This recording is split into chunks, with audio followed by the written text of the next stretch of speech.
Hello students, कैसे हैं आप सब। आई होप आप सब अच्छे होंगे।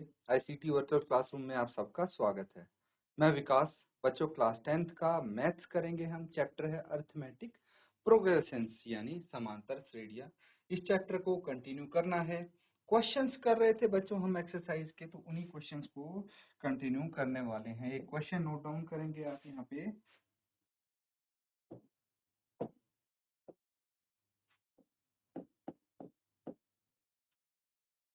फाइंड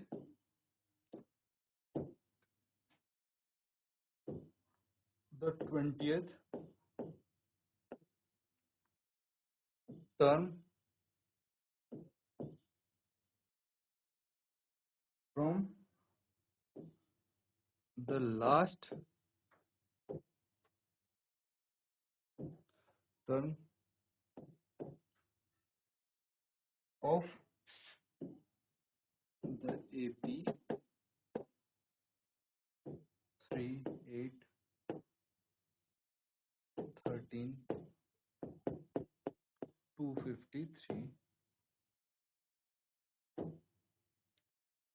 तो बच्चों क्वेश्चन बहुत सिंपल है, थोड़ा सा घुमा दिया है इसको। समझना क्वेश्चन ध्यान से।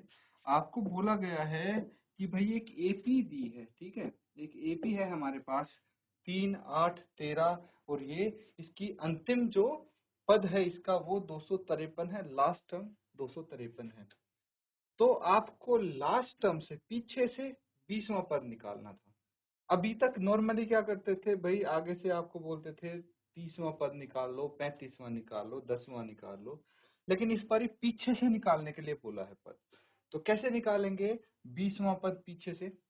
थोड़ा सोचिए आप और इसको नोट डाउन करके सॉल्व करने की कोशिश कीजिए।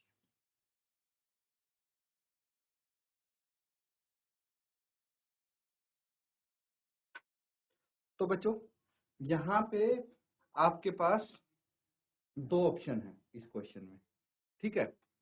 पहला ऑप्शन क्या है, देखिए एपी आपके पास गिवन है, लिख लीजिए एपी 3, 8, 13 और लास्ट टर्म है 253, ठीक है। इसमें डी कितना है, 8 - 3 दैट इज 5। कॉमन डिफरेंस 5 है। तो हम क्या कर सकते हैं, we can write this AP in reverse order. हम इसको उल्टा लिख देते हैं एपी को। भाई ये पहली टर्म बना देते हैं, फिर दूसरी टर्म, क्योंकि डी तो हमें पता है। तो बस हम क्या करेंगे, इसमें से 5-5 कम करते जाएंगे, ऐसी तो होगा। तो यहाँ पे फर्स्ट टर्म क्या हो जाएगी इस एपी की, 253। सेकंड टर्म क्या हो जाएगी, 5 इसमें से कम कर लीजिए, 248। थर्ड टर्म क्या हो जाएगी, 5 और कम कर लीजिए, 243 एंड सो ऑन, है ना। और इसमें फिर लास्ट टर्म 3 आ जाएगी। मैंने यहाँ से शुरू कर दिया, क्यों? क्योंकि पीछे से तो 20वां पद निकालना था। अब देखिए यहाँ से आपको 20वां पद निकालना है, पता लग जाएगा कौन सा है। तो ए कितना है, ए है 253, या फिर डी कितना है, डी है 248 माइनस 253, है ना। A2 माइनस A1 कितना आ जाएगा, ये -5 आएगा। तो इसमें -5 ऐड कर रहे हैं तभी तो सीरीज आगे बढ़ रही है। तो हमें क्या निकालना है, 20वां पद निकालना है। कैसे निकालेंगे, an is equal to, we know that a plus n - 1 into D, ये होता है आपका an, ठीक है। चलिए इसको अब वैल्यूज इसमें रख दें। ए 20, 20वां पद निकालना है, is equal to 253 plus -5 -1 into D है, ये n20 होगा, है ना। 20 माइनस 1 इंटू -5। सॉल्व कर सकते हैं इसको इजीली। चलिए 253 प्लस 19 इंटू -5, ठीक है। तो इसको आप मल्टीप्लाई करेंगे, कितना आ जाएगा 253 माइनस 95। अब घटा दीजिए, 253 में से 95 अगर घटा देंगे तो ये 8 और ये 14 माइनस 9 कितना हो गया 5 और ये 1, कितना आ गया 158।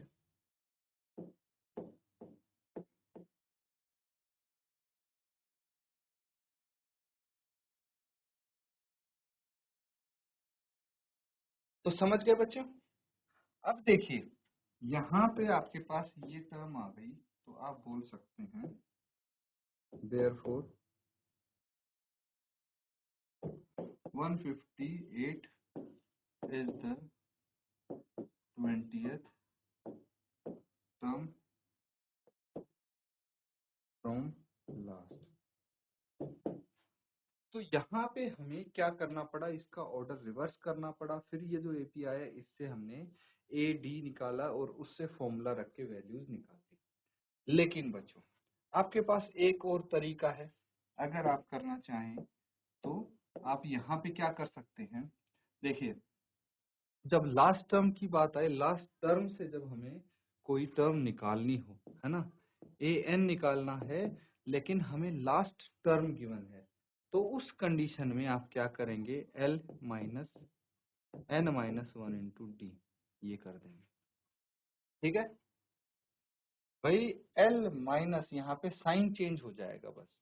फर्स्ट टर्म दी होती है तो A N is equal to A plus N minus 1 into D, यहाँ पे एल माइनस 1 इंटू टी, ठीक है, L minus N minus 1 into D, ये सूत्र का यूज करेंगे तो डायरेक्टली आपको इसका फिर ऑर्डर रिवर्स करने की जरूरत नहीं पड़ती। बस लास्ट टर्म लिखते एन 20 है, 20 माइनस 1 इंटू डी 5 है, एज इट इज लिखते, आपका आंसर यही आता। डिफरेंस कहाँ पे आया, देखिए ये जो आपको डी दिख रहा है ये नेगेटिव हो गया, यहाँ पे आके नेगेटिव हो गया, इस डी की वजह से ये साइन इसमें माइनस का आ गया। अब समझ गए ये फॉर्मूला आया कहाँ से, यहीं से आया है ये फॉर्मूला। बस डी क्या हो जाएगा, डी हो जाएगा, जो अगर यहाँ पे डी पॉजिटिव है तो यहाँ नेगेटिव हो जाएगा, यहाँ पे डी नेगेटिव होगा तो यहाँ पॉजिटिव हो जाएगा, है ना। डी का साइन चेंज होने की वजह से इसका साइन चेंज हुआ है, समझ गए। नोट डाउन कर लीजिए इसको।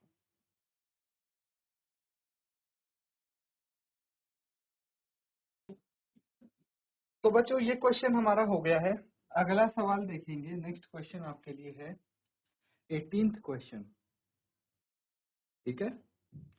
क्वेश्चन देखेंगे क्या है, the sum of fourth and eighth term of an AP is 24 and the sum of the sixth and the 10th term is 44, find the first three terms of the AP.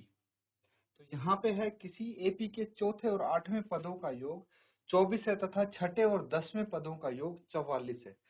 इस AP के प्रथम तीन पद ज्ञात कीजिए। Basically AP आपको बताना है, कंडीशन आपको दी गई है। देखिए फोर्थ और एट्थ जो टर्म है उसका सम दिया है 24 है, और सिक्स्थ एंड 10th टर्म का जो सम है वो 44 है। ये इतनी इंफॉर्मेशन आपको गिवन है और एपी की फर्स्ट टर्म आपको बतानी है। इजी है क्वेश्चन ये, तो जल्दी से नोट डाउन करके आंसर बताएंगे।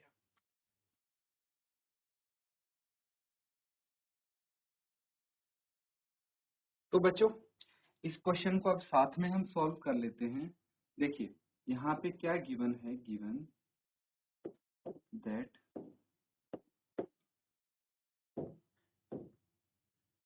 A4 plus A8 is equal to 24, A6 plus A10 is equal to 44, ये दिया हुआ है, ठीक है। और हमें पता है, वी नो दैट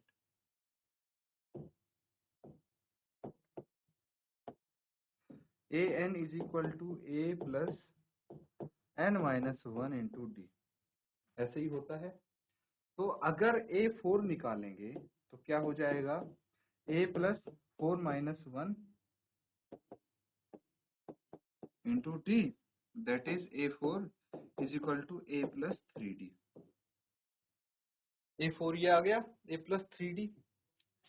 अब एक काम कीजिए, सिमिलरली हम A6, A8, A10 सब निकाल लेंगे,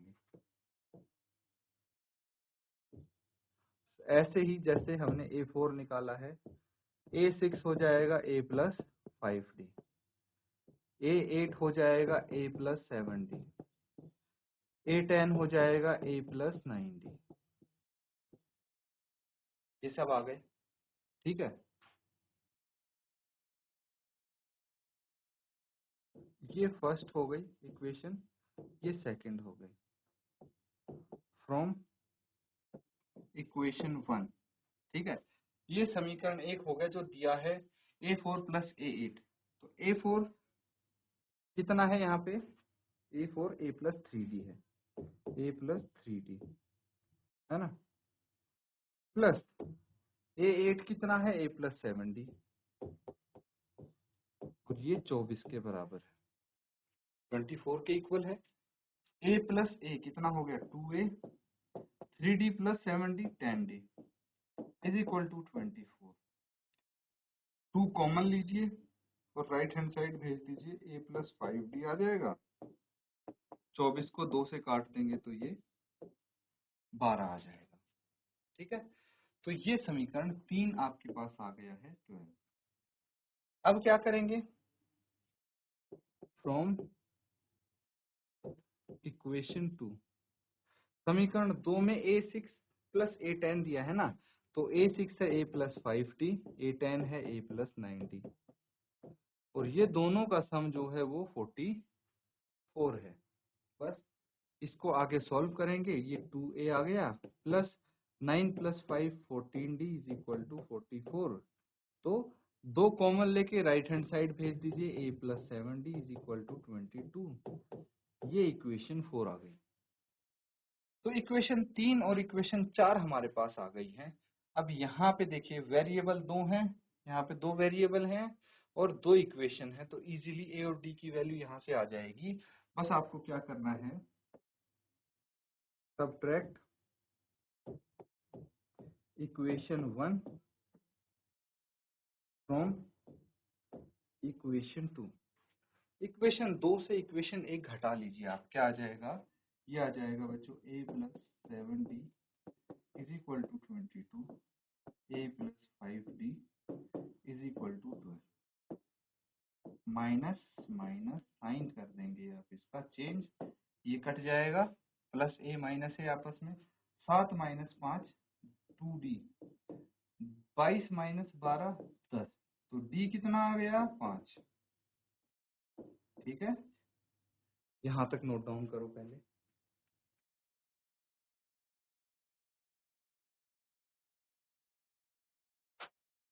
तो बच्चों यहाँ तक कर लिया सबने नोट डाउन। अब देखिए चीजें बहुत आसान हो गई हैं, डी हमारे पास आ गया है, ए की वैल्यू निकाल लेंगे समीकरण 3 में डी का मान रख के। तो आप लिखेंगे यहाँ पे समीकरण 3 में डी बराबर है 5 रखने पर A plus 5D is equal to 12, यही था। अब क्या करेंगे, a प्लस 25 बराबर है 12, तो a is equal to 12 minus 25, a is equal to minus 13 आपके पास आ गया है। अगर a की वैल्यू माइनस 13 आ गई है और d की वैल्यू आ गई है 5, तो AP तो बना ही सकते हैं हम इजीली।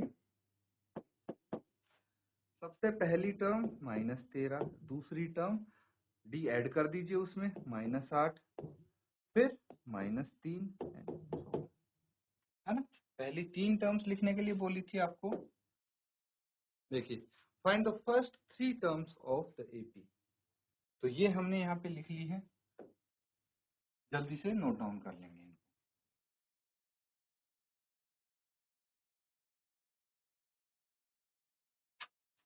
तो बच्चों कर लिया सबने नोट डाउन। एक क्वेश्चन और देखेंगे अब। देखिए बहुत ही अच्छा क्वेश्चन है, एकदम प्रैक्टिकल क्वेश्चन आ गया आपके पास। क्वेश्चन समझेंगे। Subbarao started work in 1995 at an annual salary of rupees 5,000 and received an increment of 200 each year. In which year did his income reach 7,000? Subbarao ने 1995 में 5,000 के मासिक वेतन पर कार्य आरंभ किया और प्रत्येक वर्ष 200 रुपए के वेतन वृद्धि प्राप्त की। किस वर्ष में उसका वेतन 7,000 हो गया है, ये आपको बताना है ना। तो ये यहाँ पे बेसिकली रुपए है ना, यहाँ पे ये रुपए की बात कर रहे हैं। तो सुब्बाराव ने 1995 में काम शुरू किया और उसको हर महीने जो सैलरी मिलती थी वो 5,000 मिलती थी। जब उसका 1 साल पूरा हो जाएगा तो उसको 200 रुपए बढ़ के मिलेंगे, 5,200 मिलेंगे, है ना। 96 में उसको 5,200 मिलेंगे और 97 में 200 और बढ़ जाएंगे तो 5,400 मिलेंगे। 98 में 200 और बढ़ जाएंगे तो 5,600 मिलेंगे। ऐसे बढ़ते जाएंगे और जब 7,000 पे उसका वेतन पहुंच जाएगा तो बताना है कि उसको कितने साल काम करते को हुए हैं। इजी है क्वेश्चन, जल्दी से नोट डाउन कीजिए इसको।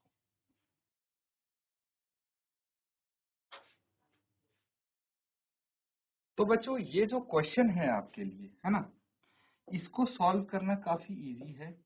इसके लिए आप एक काम करिए, इसकी एपी बना सकते हैं, है ना। एपी एक सीरीज आपकी बन जाएगी जिसमें पहला पद 5,000 होगा, क्योंकि फर्स्ट जो काम शुरू किया था 5,000 में किया था। अगला पद 5,200 होगा, फिर 5,400 होगा एंड सो ऑन। तो यहाँ पे डी आपको पता लग गया 200 है, ए पता है आपको, और यहाँ पे जो लास्ट टर्म है वो 7,000 होगी, है ना। तो ए एन बी आपको पता है, एन आपको निकालना होगा। That's it. इतनी हिंट मैंने आपको दे दी है, इसको होमवर्क में कंप्लीट करके लाएंगे बच्चों, ठीक है। होमवर्क में कंप्लीट करेंगे, इसीलिए मैंने नोट डाउन करने को दिया था। इसी के साथ स्टूडेंट्स आज का सेशन हम यहाँ पे एंड करते हैं। Thank you and have a nice day.